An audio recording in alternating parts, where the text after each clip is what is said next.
Most spiritual books end exactly where the real struggle begins.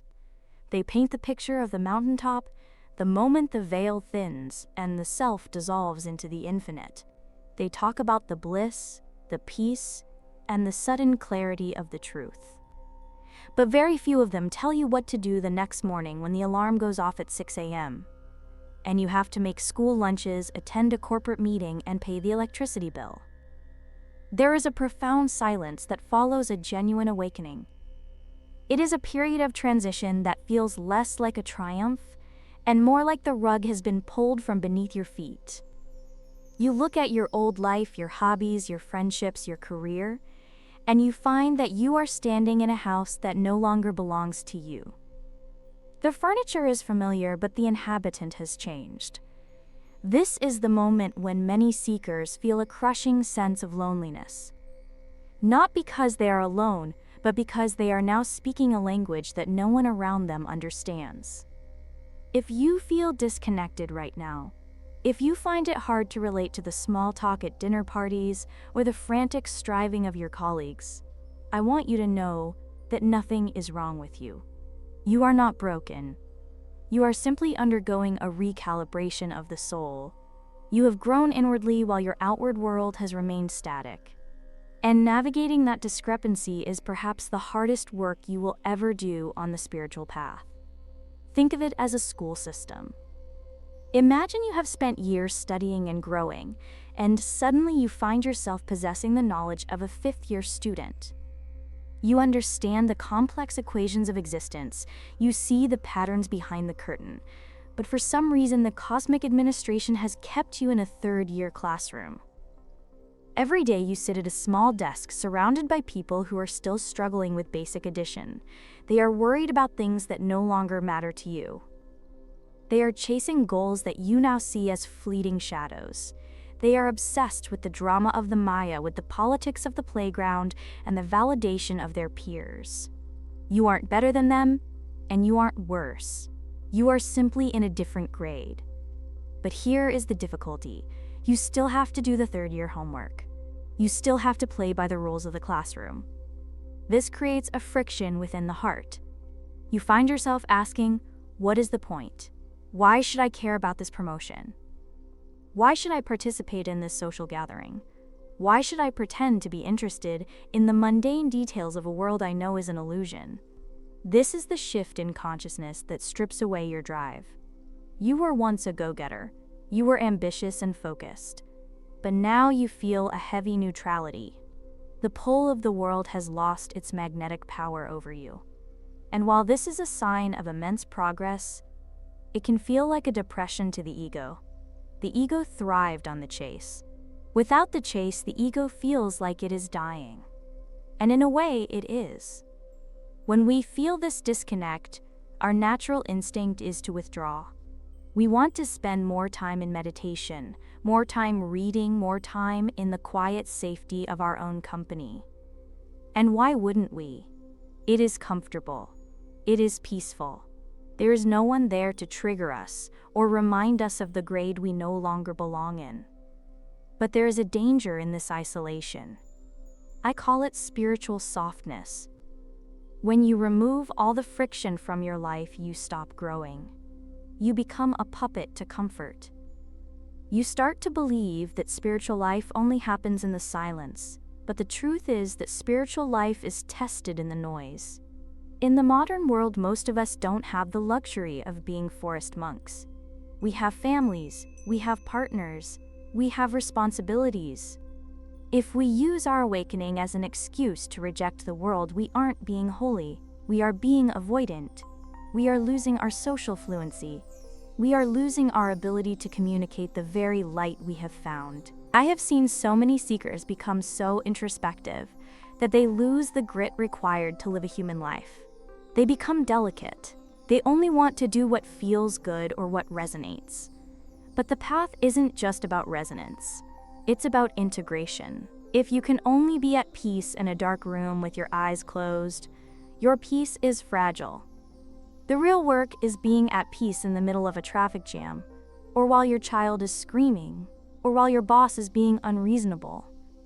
That is where the year 5 knowledge is actually applied. My teacher once gave me the most brutal and beautiful piece of advice when I told him I had lost all desire to participate in the world. I expected a long philosophical discourse on the nature of desire. Instead, he looked at me and said 2 words: bear it. At first, I was disappointed. It sounded so cold. But over time, I realized it was exactly what I needed to hear. To bear it means to stand in the fire of the discrepancy. It means acknowledging that yes, this world feels small, and yes, these tasks feel mundane, but I am going to do them anyway with total presence and total excellence. It means when your partner wants to go to a social event that you have 0 interest in, you go anyway. Not because you have a desire for the party, but because you have a desire to love your partner. You use the event as a meditation. You observe the social dynamics without judgment. You stay present in the small talk. You find the divine in the most ordinary conversations. You keep 1 foot in the physical world and 1 foot in the spiritual world. This is the classic middle way. You don't reject the Maya and you don't get lost in it. You move through it like a ghost in a machine. You fulfill your duties. You take the dog for a walk. You show up for work. You don't do these things because they define you, but because they are the curriculum of your current life. You toughen up. You stop waiting for the world to adapt to your awakening, and you start adapting your awakening to the world. When you stop fighting the mundane, something miraculous happens. The world begins to feel less like a prison and more like a playground. When you stop judging the 3rd-year students for being in the 3rd year, you start to see the beauty in their struggle. You find that you can relate to people again, not because you share their illusions, but because you share their humanity. Your presence becomes a steadying force for others. Because you aren't striving, you aren't projecting anxiety. Because you aren't judging, you are a safe harbor. You become a bridge between dimensions. People will feel drawn to you, and they won't know why. They will see that you are living the same life they are, but with a quality of peace they can't quite put their finger on. This is the true service of the awakened householder. You don't need to preach. You don't need to tell people they are living in an illusion. You just live. You do your grocery shopping with the same reverence a priest offers at the altar. You answer emails with the same focus a monk brings to his chants. You realize that there is no such thing as a mundane task. There is only a mundane mind.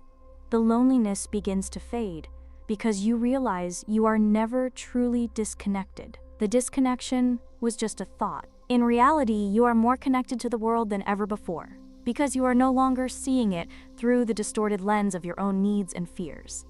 You are seeing it as it is, a beautiful, fleeting dance of light and shadow.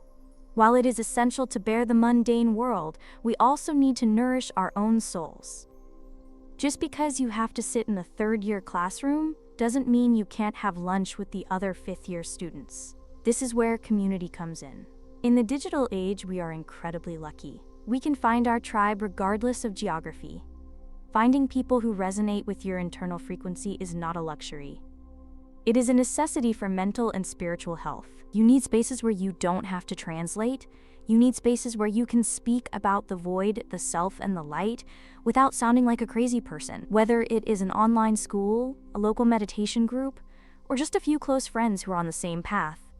These connections are the anchors that keep you from drifting too far into the stratosphere. They remind you that while you are a spiritual being, having a human experience, the human part is just as important as the spiritual part. But remember, don't use your tribe as a way to look down on the rest of the world.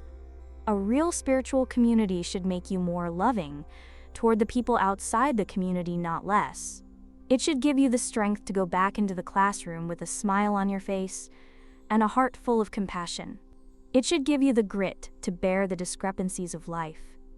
In the end, we must accept that as long as we are in these bodies, there will always be a slight discomfort. We are infinite beings squeezed into a finite form.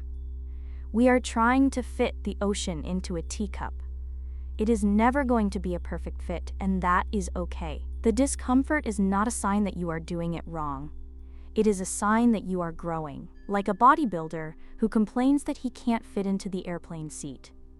You can't complain that the world feels small when you have decided to become massive. The smallness of the world is a testament to your expansion. So stop waiting for the feeling of disconnection to go away. Instead, change your relationship to it. Let it be a reminder of your true nature.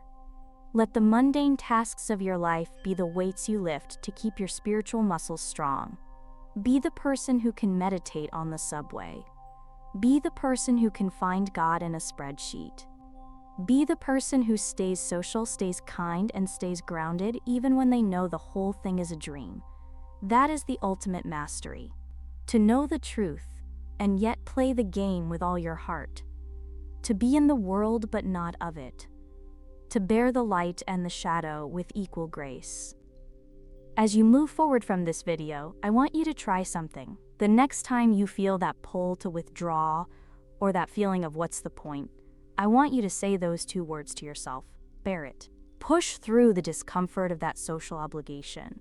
Show up for that mundane task with total excellence. Don't do it for the world. Do it for your own mastery.